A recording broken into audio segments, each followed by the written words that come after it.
For over 1600 years, the sound of temple bells has echoed through Korean mountains. Buddhism didn't just arrive in Korea, it transformed it. It changed how Koreans built cities, how they governed kingdoms, how they buried their dead, and how they understood the cosmos. But how did a religion born in the foothills of the Himalayas travel thousands of miles to become the soul of an entire civilization? This is the story of how Buddhism conquered Korea, not with swords, but with ideas. To understand Buddhism's arrival, you first need to understand what Korea looked like before it. In the 4th century CE, the Korean peninsula was divided into three rival kingdoms: Goguryeo in the north, Baekje in the southwest, and Silla in the southeast. These are not primitive tribal societies. They were sophisticated states with organized armies, aristocratic classes, and their own religious traditions. The dominant belief system was a mix of shamanism and animism. Spirits lived in mountains, rivers, trees. Ritual specialists called Mudang communicated with the spirit world. Ancestor veneration was central to daily life. There was no unified ideology to bind a kingdom together, no philosophical framework to justify royal authority beyond raw military power. That gap, political, spiritual, intellectual, is exactly what Buddhism was about to fill. Buddhism had already been spreading east for centuries. From India, it traveled the Silk Road into Central Asia and China, evolving along the way. By the time it reached the Korean peninsula, it had become Mahayana Buddhism, the great vehicle, a rich tradition full of elaborate philosophy, stunning art, and the promise of universal salvation. The first recorded arrival of Buddhism in Korea is remarkably specific. In 372 CE, a monk named Sanjo arrived at the court of King Sosorium of Goguryeo. He came from the former Jin dynasty in northern China, carrying Buddhist scriptures and statues as diplomatic gifts. This wasn't a random spiritual wanderer. This was state-sponsored religious diplomacy. The king of former Qin was essentially offering Goguryeo both an alliance and a new ideological foundation. King Sosorium didn't just accept the gifts, he embraced the religion. Within the year, he ordered the construction of two temples, Chomonsa and Ibulansa. Buddhism had received royal patronage before it had even spread among the people. 2 years later, in 374 CE, another monk named Ado arrived from China, reinforcing the new faith. 12 years later, Buddhism arrived in Baekje through a monk named Maranant, who came via the eastern Jin dynasty of China, arriving by sea. King Chimnyo Baekje welcomed him, and the following year 10 people were ordained as monks, the very first Korean Buddhist clergy. Silla was the last to officially adopt Buddhism, and it was far more resistant. The story of Buddhism's arrival in Silla is one of the most dramatic in Korean history. A monk named Ado began preaching in Silla sometime in the early 5th century. The aristocracy was hostile. The old shamanist traditions ran deep. Buddhism was seen as foreign, dangerous, subversive. Then came Ichedon. In 527 CE, a young court official named Ichedon made a fateful proposal to King Beofeng of Silla. He suggested a plan. He would forge a royal decree ordering the construction of a Buddhist temple. When the aristocracy discovered the forgery, they would demand his execution.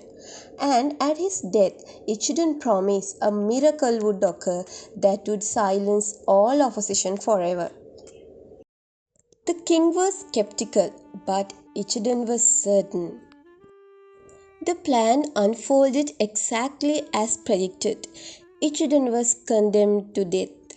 On the day of his execution, according to the chronicles, when the sword fell, the crowd was stunned.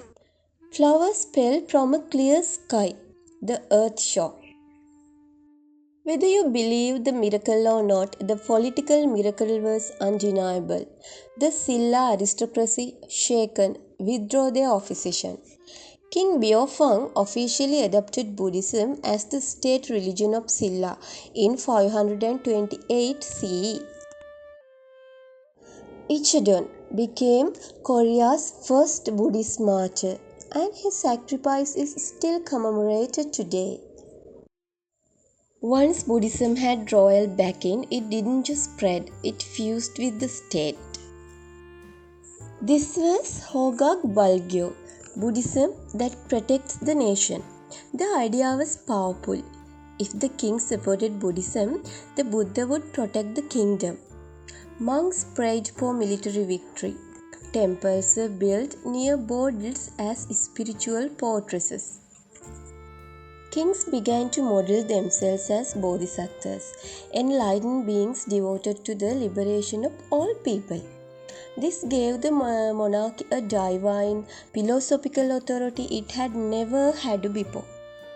In Silla, an elite warrior class called the Harang, Flowery Knights, was deeply infused with Buddhist ethics. These young aristocratic warriors lived by a code that blended Buddhist morality with Confucian loyalty and shamanist courage. They were the vanguard of Silla's eventual unification of the peninsula. Buddhism wasn't replacing Korean culture, it was becoming Korean culture. In 668 CE, Silla unified with the Korean peninsula. The three kingdoms became one. What followed was a golden age of Korean Buddhism that would produce some of the most magnificent religious art and architecture in all of East Asia. Two figures stood above all others. Won-hyo, perhaps the greatest Korean Buddhist thinker of all time, he developed the concept of Hwajin, harmonization, arguing that all Buddhist schools contain truth and need not conflict. He famously abandoned his monastic robes, married a princess, and went among the common people, making Buddhism accessible to everyone, not just monks and aristocrats. He wrote over 80 texts that influenced Buddhism across all of East Asia.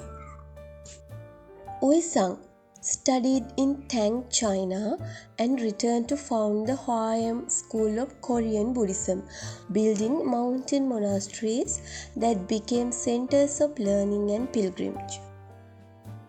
Bulgaksa temple, built in 751 CE under the king Jeongdeok, was a monument to Buddhist cosmology made in stone and wood. Its staircases represented the path from the mundane world to the Buddha realm. Nearby, carved into a granite mountain, was Siogaram Grotto, a perfectly proportioned domed stone chamber housing a serenely seated Buddha, engineered to catch the first light of dawn over the East Sea. These are not just religious buildings, they were statements. Korea was civilized, sophisticated Buddhist nation at the center of East Asian culture. The Goryeo dynasty, the kingdom that gave Korea its name, made Buddhism its official state religion in the fullest sense. Buddhist monks served as political advisors. Temples on vast land. The Buddhist examination system produced the kingdom's elite administrators. But Goryeo's greatest gift to world Buddhism was the Tripitaka Koreana. When the Mongols invaded in the 13th century and burned the first set of wood blocks, the Korean court, in desperate prayer for divine protection, undertook one of the most extraordinary intellectual projects in human history. Over 16 years, teams of craftsmen carved 81,258 wooden printing blocks, each one containing perfectly engraved Buddhist scriptures. 52 million characters, not a single mistake. Those blocks still survive at Haensa Temple. They are the most complete and accurate collection of Buddhist scriptures in the world, a UNESCO World Heritage Site. Buddhism had given Korea something to fight for and something worth preserving. Buddhism arrived in Korea as a diplomatic gift. It survived through martyrdom. It thrived through royal ambition. And it matured into something uniquely Korean, a tradition that blended with shamanism, shaped literature and art, built mountains of stone, and carved millions of words by hand to survive the end of the world. Today, about 15 to 20% of South Koreans identify as Buddhist, and the temples, the bells, the lantern festivals of Buddha's birthday remain woven into the fabric of Korean life. The religion that traveled the Silk Road from India to Korea didn't just arrive, it stayed.